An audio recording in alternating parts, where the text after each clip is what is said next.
Sanctus, Sanctus, Sanctus Dominus Deus Sabaoth. Salam jumpa kembali saudara-saudariku yang terkasih dalam Tuhan kita Yesus Kristus. Salam sejahtera untuk kita semua. Berkat Allah yang Maha Kuasa senantiasa menyertai kita. Marilah kita mendengarkan dan merenungkan bacaan-bacaan kitab suci hari Sabtu tanggal 26 Oktober tahun 2024. Dalam nama Bapa dan Putra dan Roh Kudus. Amin. Bacaan pertama dari surat Rasul Paulus kepada jemaat di Efesus, bab 4 ayat 7 sampai 16. Saudara-saudara, kepada kita masing-masing telah dianugerahkan kasih karunia menurut ukuran pemberian Kristus. Itulah sebabnya kitab suci berkata, tatkala naik ke tempat tinggi, ia membawa tawanan-tawanan.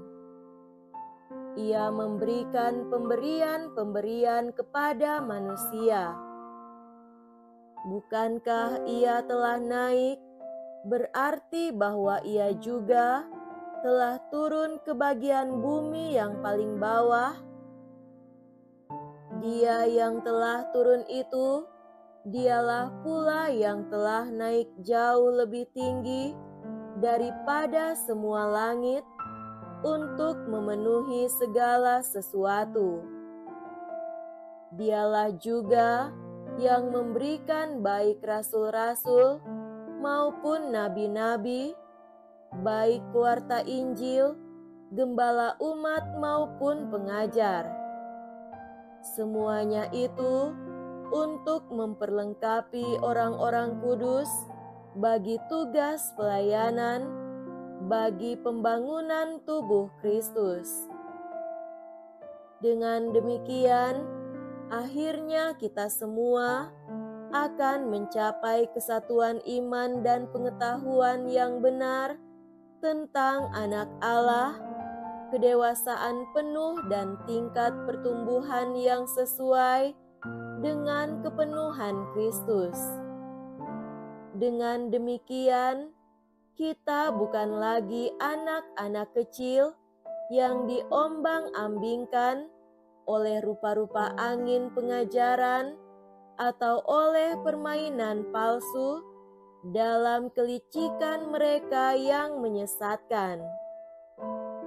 Sebaliknya, dengan berpegang teguh pada kebenaran dalam kasih, kita bertumbuh dalam segala hal menuju Kristus Sang Kepala. Daripadanya, seluruh tubuh menerima pertumbuhannya guna membangun diri dalam kasih. Itulah tubuh yang rapi tersusun dan diikat menjadi satu oleh pelayanan semua bagiannya sesuai dengan kadar pekerjaan tiap-tiap anggota. Demikianlah sabda Tuhan. Syukur kepada Allah.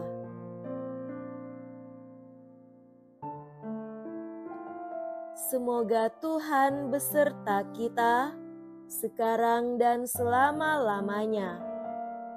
Inilah Injil suci menurut Santo Lukas. Dimuliakanlah Tuhan. Injil Lukas bab 13 ayat 1 sampai 9. Pada waktu itu, beberapa orang datang kepada Yesus dan membawa kabar tentang orang-orang Galilea yang dibunuh Pilatus sehingga darah mereka tercampur dengan darah kurban yang mereka persembahkan. Berkatalah Yesus kepada mereka, "Sangkamu orang-orang Galilea ini lebih besar dosanya daripada semua orang Galilea yang lain, karena mereka mengalami nasib itu? Tidak, kataku kepadamu. Tetapi jikalau kalian tidak bertobat, kalian semua pun akan binasa dengan cara demikian. Atau sangkamu ke-18 orang yang mati ditimpa menara dekat Siloam lebih besar kesalahannya daripada semua orang lain yang tinggal di Yerusalem? Tidak, kataku kepadamu. Tetapi jikalau kalian tidak bertobat, kalian semua pun akan binasa dengan cara demikian." Kemudian Yesus menceritakan perumpamaan ini. Ada seorang mempunyai sebatang pohon ara yang tumbuh di kebun anggurnya. Ia datang mencari buah pada pohon itu, tetapi tidak menemukannya. Maka berkatalah ia kepada pengurus kebun anggur itu, "Sudah 3 tahun aku datang mencari buah pada pohon ara itu, namun tidak pernah menemukannya. Sebab itu, tebanglah pohon ini. Untuk apa pohon itu hidup di tanah ini dengan percuma?" Pengurus kebun anggur itu menjawab, "Tuan, biarkanlah pohon ini tumbuh selama setahun ini lagi. Aku akan mencangkul tanah sekelilingnya dan memberi pupuk kepadanya.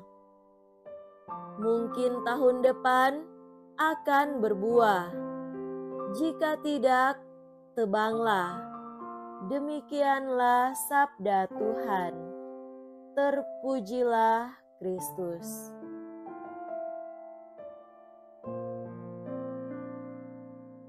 Saudara-saudariku yang terkasih dalam Tuhan kita Yesus Kristus, tema renungan kita pada hari ini adalah bertobat dan menghasilkan buah.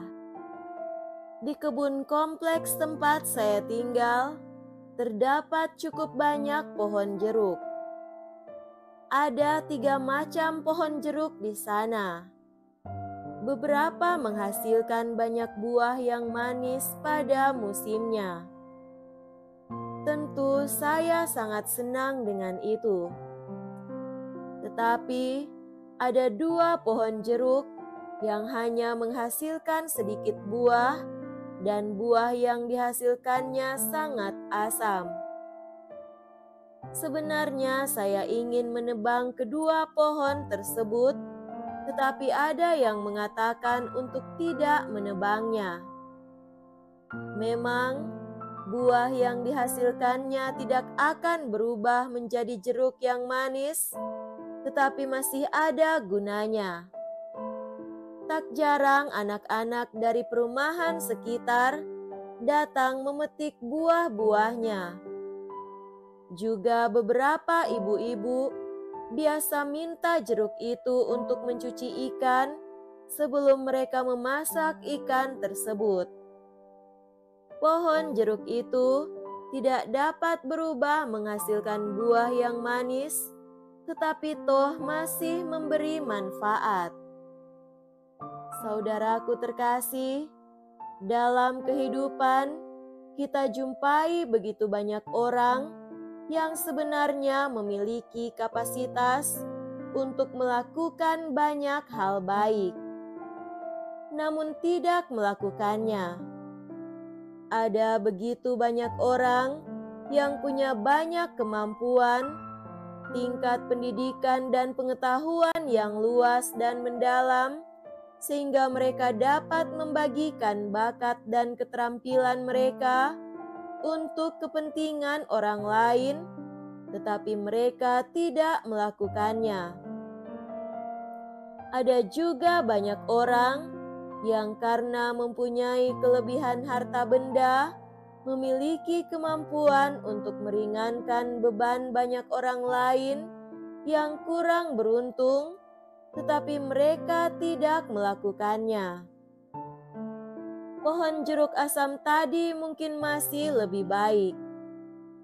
Walaupun menghasilkan buah asam, masih memberi manfaat.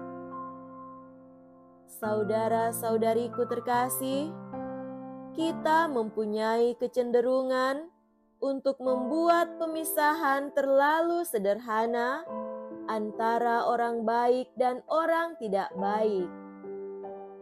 Baik orang-orang Galilea yang dibunuh oleh Pilatus maupun 18 orang yang remuk tertimpa menara di Siloam, tidak ada yang lebih buruk atau lebih berdosa daripada orang lain. Tidak ada seorang pun dari kita yang benar-benar jahat atau benar-benar baik. Kita semua adalah abu-abu dengan berbagai tingkat kebaikan dan kejahatan dalam diri kita. Memang lebih mudah kita memberi label atau cap pada orang lain dengan kategori-kategori tertentu. Namun Yesus mengundang kita untuk mengenakan kacamata Injil dan melihat potensi positif dalam diri orang-orang yang mungkin saat ini kurang produktif atau kontraproduktif, seperti tukang kebun dalam perumpamaan yang secara positif melihat potensi pohon ara yang saat ini tidak produktif dan bersedia mengambil resiko untuk memberinya kesempatan lain dan bekerja untuk membantu pohon itu mewujudkan potensinya. Saudara-saudariku yang terkasih, bagi kita sendiri pun, setiap hari, setiap saat adalah kesempatan yang Tuhan berikan untuk berbuah. Janganlah menyerah pada keadaan. Tanah kehidupan masih bisa dicangkul, dipupuk dan diolah. Hati yang kering bisa dibasahi embun kasih Allah. Dosa bisa diampuni, kesalahan bisa diperbaiki, hidup selalu bisa dibaharui. Allah memiliki alasan yang lebih besar untuk belas kasih dan pengertiannya yang penuh kesabaran. Mari bertobat, berubah dan berbuah. Semoga demikian. Amin.